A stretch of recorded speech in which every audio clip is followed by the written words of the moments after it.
এই বিদ্যালয়ৰ কৰ্তৃপক্ষ ডক্টৰ দেজী বৰা টুকিয়া বাইদেউ, বিদ্যালয়ৰ অধ্যক্ষ মহোদয় প্ৰমুখ্যে গৰমৰ বন্ধ যিহেতু এগালমান মানে ঘৰুৱা কৰ্মলৈ বেটা ব্যস্ত হৈ আছে। তাৰ প্ৰজেক্ট বনাবলৈ দিছিলে বিভিন্ন বিষয়ৰ, তাকে অকণমান তাক সহায় কৰি দিলোঁ। ৰাতিপুৱা অকণমান সোনকালে উঠি মই আঁচকেইডালহে পাৰি দিছোঁ, বাকীখিনি সি নিজেই কৰিছে। ভালকেই হওক বা বেয়াকেই হওক নিজে কৰিবলৈ দিয়াটোহে আচলতে আচল কথা নহয়নে বাৰু। এয়া লিখিছে আৰু তেৰা বেকাকৈ ৰং কৰিবলৈ আছে। তাৰপিছতে আজি এডোখৰ বিশেষ ঠাইলৈ যাবলৈ ওলাইছোঁ। এয়া লিখিছেনে, প্ৰথমে মই নামভৰ্তি কৰাই ল'লোঁ।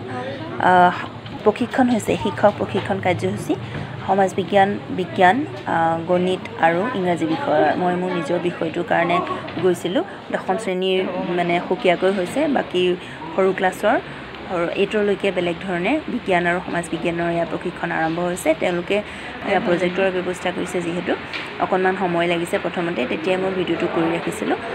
যথেষ্ট ভাল লাগিলে, ভালেখিনি সাৰমৰ্মলৈ উভতি আহিছোঁ।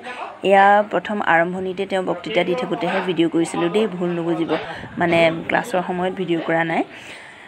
এনেকুৱা ধৰণৰ কাৰ্যসূচীবিলাকে আচলতে আমাক মাজে মাজে সাৰ পানী যোগান দিয়াৰ নিচিনা হয়।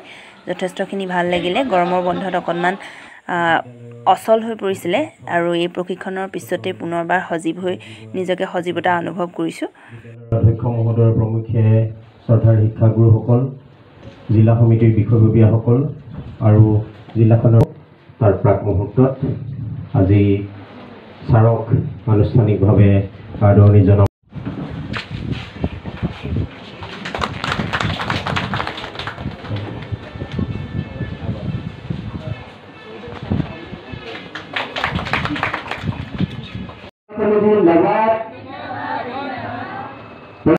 ভিডিঅ'টো শেষলৈকে চোৱাৰ বাবে আপোনালোক সকলোলৈকে ধন্যবাদ জনাইছোঁ।